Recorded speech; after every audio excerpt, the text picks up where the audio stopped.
in just a bit. So excited to bring you NFL Live from Tight End University. Let's get it going right now. The tight end position is one of the most diverse positions in football. So you have all these different styles of guys all put in one position. All the way to the end zone. Touchdown. Let's go. Best tight end in the business. Thank the tight end guys. Shout out to all the tight ends out there, man. Let's go. Let's go. Yeah, to the 5, to the pylon. Touchdown. Every tight end that has ever played this game has had some sort of toughness or some sort of unique ability. It's like you're the ultimate utility man on the field.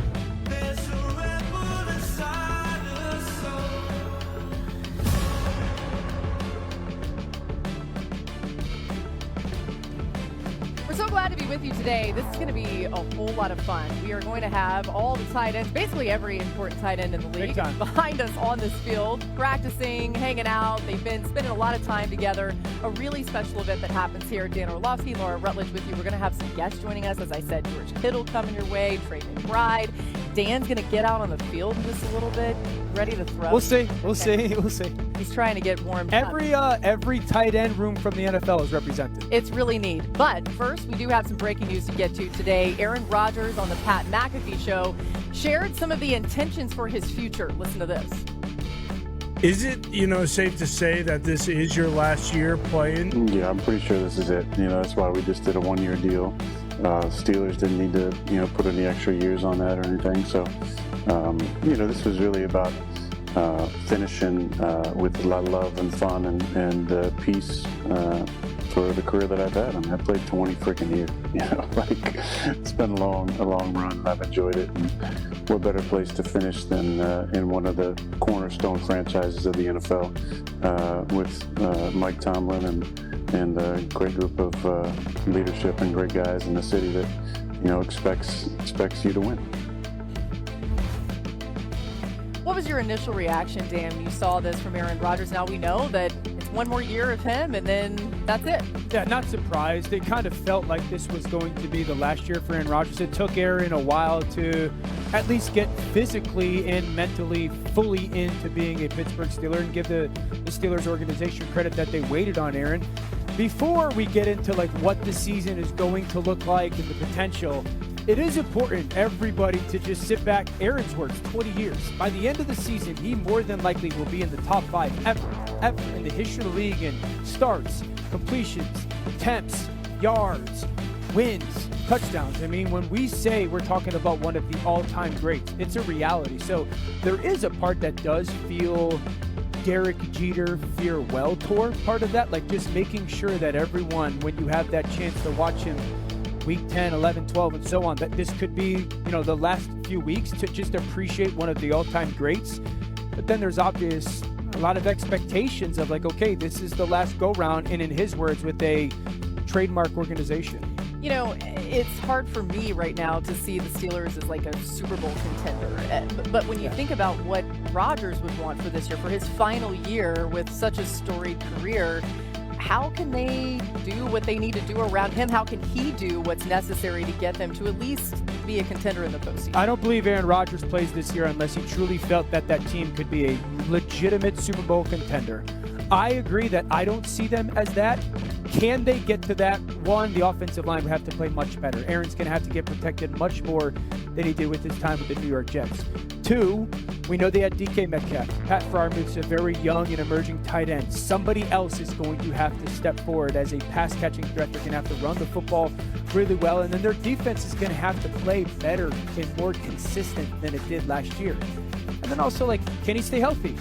Can he be his very best at the end of the season? Those are a lot of question marks that, if they're all yeses, it's a dream season for both him and the Steelers. Again, we'll continue to see if he says anything else about this, but today telling the Pat McAfee show that most likely this is his last year playing in the NFL.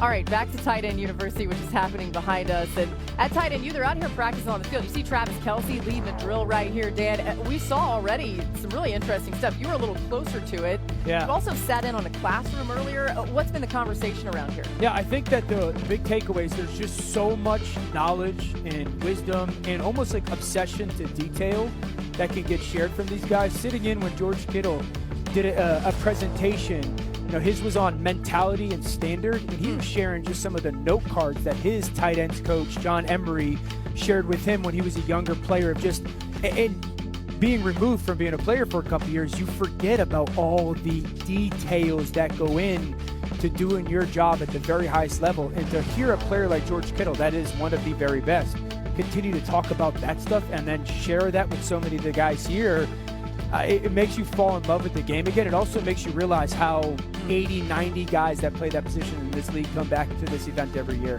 It means a lot to him. Let's talk a little bit more about George Kittle, who, of course, was the brainchild behind this event. George Kittle, since his debut in 2017, no player, be it tight end, running back, or wide receiver, has gotten more out of the big plays than George Kittle. You see this. He's gone for at least 20 yards after the catch on 48 different receptions in his career, the most in the NFL in that span. This here, we got George Kittle, who really is responsible for all of this incredible tight end view. We've been talking a lot about the fact this started in 2021. Why did you want to get this going? Really, it just started off as a random conversation between me and Greg Olson. It was the last game of the year of 2020. We were making the playoffs. And I was like, hey, Greg, I traded like 10 guys down to Nashville, from Hawkinson to Tunyon, a couple other guys. Like, we'd love you just to come down and like spend like a couple days with us, watch some film, give us some things like so we all take like another step in our careers, because he had a great one. If you play 14 years, you obviously do something right. Yeah. And then he was like, well, let's try to do a couple more guys, see if Travis is interested in doing it. So we tried to text Travis. He was like, oh, weekend with the boys? Sounds great, I'm in. So that was the easiest ask of all time. And then we kind of got some marketing stuff behind it. Yeah, we're anticipating like 15, 20 guys. Next year we had 50 guys the first year. Wow. And we're like, all right, well, we have something pretty fun with this. And so then the year after that, I think we had 80. We were averaging between 70 to 90 guys every year. This is awesome. I mean, it's so impressive to watch everybody run around. So you play for a great coach in Kyle, super smart. I actually got to sit in when you did a presentation today for about 15, 20 minutes. You kept talking about a coach, John Emery, I believe. Yes. Is there a guy here that has come to this for a couple years now? You're like, I want to see one day how that guy's going to be as a coach, a tight ends coach or something. Who would you want to be that guy? Well, right now, the obvious choice would be Greg Olson, because he's literally our dad out there on the field. We say the same thing. We call him Coach Dad, the way he yells at us. He'll yell at his kids the same way he yells at us. We're going through a warm-up. He just yelled at his kids 10 minutes ago. We were running through the warm-up drills, and he goes, hey, I just want to stop you guys for a sec. Only half you guys. And we're just doing a nice light warm-up just to get the body going with the football, the quarterbacks. There's only half you guys who are talking football.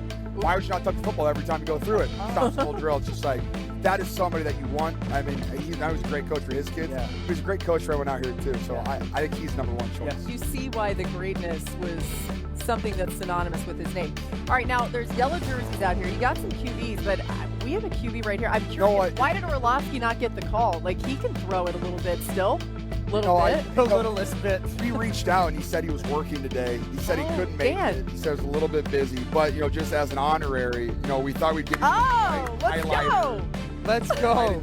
Shirts, so you feel like you're a part of the family. I finally get to feel like part of the group. I saw Fitzy wearing his, so Fitz showed up just this morning just to throw for us today. Listen, if you're giving me, I want to throw some today, though. You can hop out whenever you want. Let's do it. Gives you an excuse to get off the set. And now you can't get hit.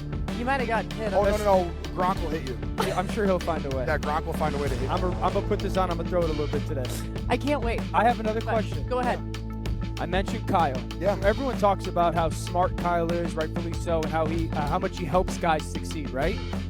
As the tight end in that offense, though, what's the most challenging part of being in that offense? I think the two things that stick out to me right away is you're responsible for a lot of one-on-ones in the outside zone. And that's anywhere from Von Miller's. So you're blocking the best defensive ends in football by yourself. One-on-ones. And we don't try to always do that. You see a lot of the stuff me and Juice do together where we're kind of double teaming an end off to a corner or a safety. But there's just times where you're required us to do that. And then throughout my career, I've at least done, a handful of one-on-one pass pros versus these defensive ends as well who get paid $35 million to rush the quarterback. And I do not get paid $35 million to protect the quarterback. I'm not Trent Williams, but I try my best out there. So you just get left on an island sometimes. But I love that challenge because as a tight end, we're the only position that gets to do everything. Catch, block, pass pro. You see tight ends throw the football, like kind of do everything. And so I just want to be great at all those things. And so it gives me an opportunity to be great at those things. We saw Brock Purdy finally get paid. Finally. Yeah. How excited are you for him and your entire offense, but led by him going into this next season? I'm really excited. I think I've had going into my 9th year, and I've had 8 off seasons with quarterback controversy at some point. Yeah. It's always really fun. It's always enjoyable. And so to have like kind of a calmer off season where all the boys are at OTAs, all the boys are hanging out.